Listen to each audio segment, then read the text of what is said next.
Hello, everybody. Welcome to today's reading through the Bible in 365. Today we are going to be focusing on Exodus chapters 23 and 24, and then Matthew chapter 20, verses 1 to 16. We're getting started in Exodus with chapter 23. You must not pass along false rumors. You must not cooperate with evil people by lying on the witness stand. You must not follow the crowd in doing wrong. When you are called to testify in a dispute, do not be swayed by the crowd to twist justice. And do not slant your testimony in favor of a person just because that person is poor. If you come upon your enemy's ox or donkey that has strayed away, take it back to its owner.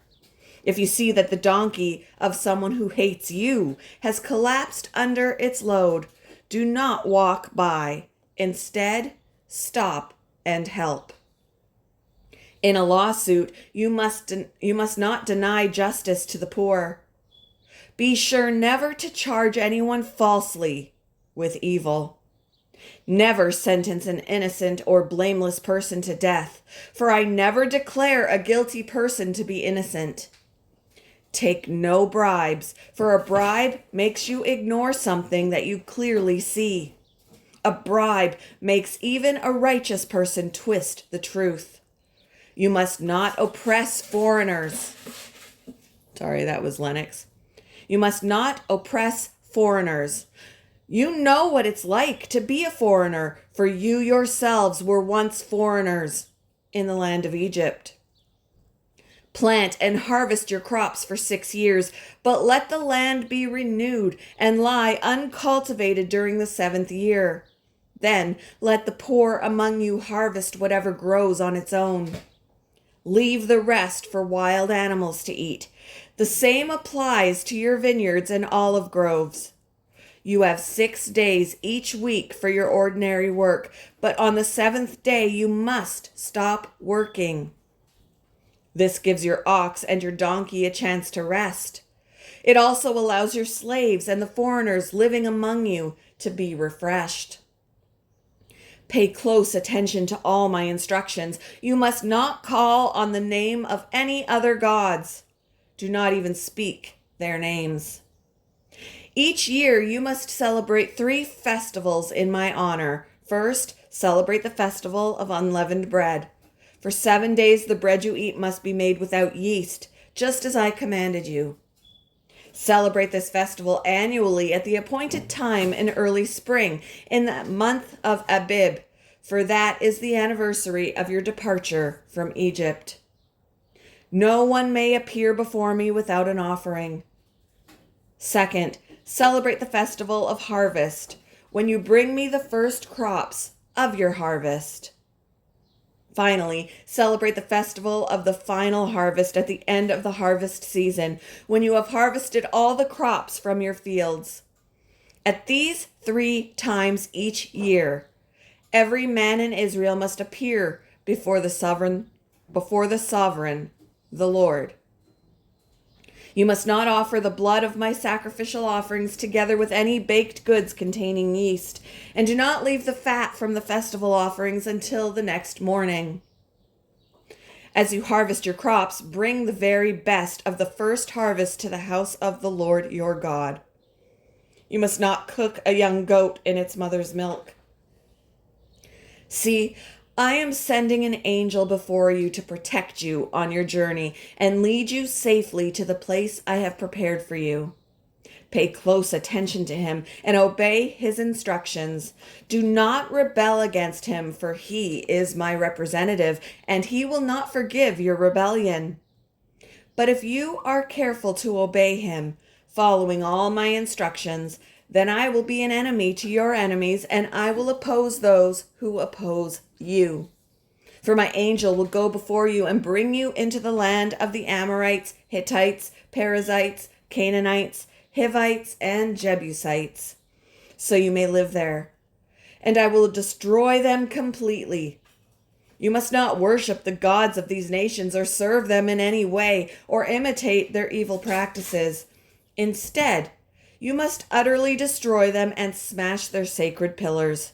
You must serve only the Lord your God. If you do, I will bless you with food and water, and I will protect you from illness. There will be no miscarriages or infertility in your land, and I will give you long, full lives.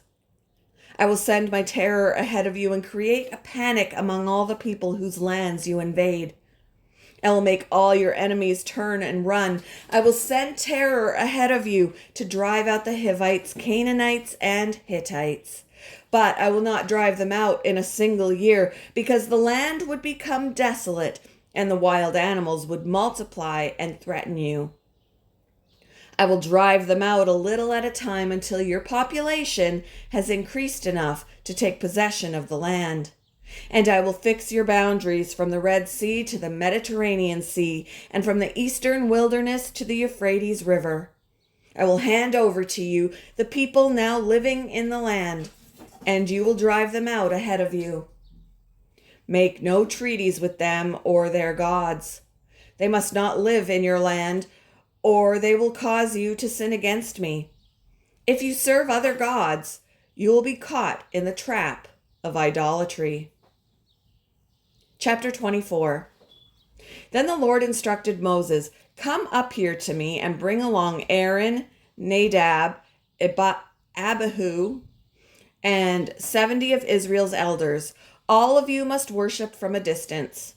Only Moses is allowed to come near to the Lord. The others must not come near, and none of the other people are allowed to climb up the mountain with him." And Moses went down to the people and repeated all the instructions and regulations the Lord had given him. All the people answered with one voice, "We will do everything the Lord has commanded." Then Moses carefully wrote down all the Lord's instructions. Early the next morning, Moses got up and built an altar at the foot of the mountain.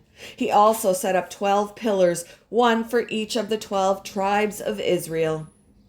Then he sent some of the young Israelite men to present burnt offerings and to sacrifice bulls as peace offerings to the Lord. Moses drained half the blood from these animals into basins. The other half he splattered against the altar. Then he took the book of the covenant and read it aloud to the people. Again, they all responded, "We will do everything the Lord has commanded. We will obey." Then Moses took the blood from the basins and splattered it over the people, declaring, "Look, this blood confirms the covenant the Lord has made with you in giving you these instructions."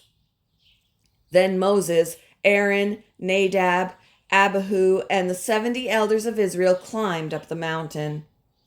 There they saw the God of Israel. Under his feet there seemed to be a surface of brilliant blue lapis lazuli, as clear as the sky itself. And though these nobles of Israel gazed upon God, he did not destroy them. In fact, they ate a covenant meal, eating and drinking in his presence. Then the Lord said to Moses, "Come up to me on the mountain, stay there, and I will give you the tablets of stone on which I have inscribed the instructions and commands, so you can teach the people." So Moses and his assistant Joshua set out, and Moses climbed up the mountain of God. Moses told the elders, "Stay here and wait for us until we come back. Aaron and Hur are here with you. If anyone has a dispute while I am gone, consult with them." Then Moses climbed up the mountain, and the cloud covered it. And the glory of the Lord settled down on Mount Sinai, and the cloud covered it for 6 days. On the 7th day, the Lord called to Moses from inside the cloud. To the Israelites at the foot of the mountain, the glory of the Lord appeared at the summit like a consuming fire. Then Moses disappeared into the cloud as he climbed higher up the mountain. He remained on the mountain 40 days and 40 nights. Moving on to Matthew chapter 20, verses 1 to 16. For the kingdom of heaven is like the landowner who went out early one morning to hire workers for his vineyard. He agreed to pay the normal daily wage and sent them out to work. At 9 o'clock in the morning, he was passing through the marketplace and saw some people standing around doing nothing. So he hired them. telling them, telling them he would pay them whatever was right at the end of the day. So they went to work in the vineyard. At noon and again at 3 o'clock, he did the same thing. At 5 o'clock that afternoon, he was in town again and saw some more people standing around. He asked them, "Why haven't you been working today?"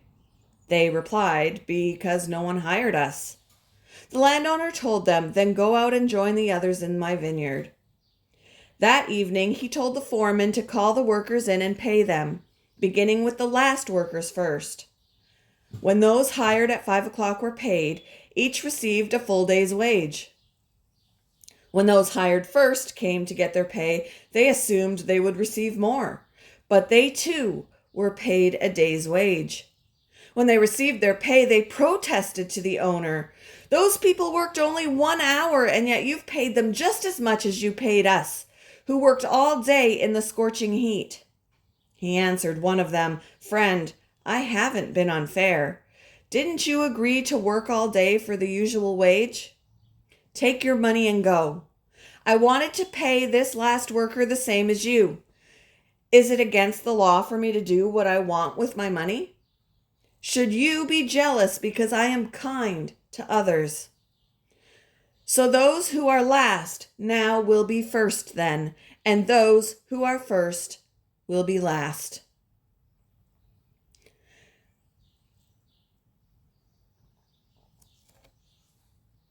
Thank you for joining me for today's Reading Through the Bible in 365. I hope you all have a wonderful Friday, and I will see you on Monday, guys. Bye. Have a great weekend.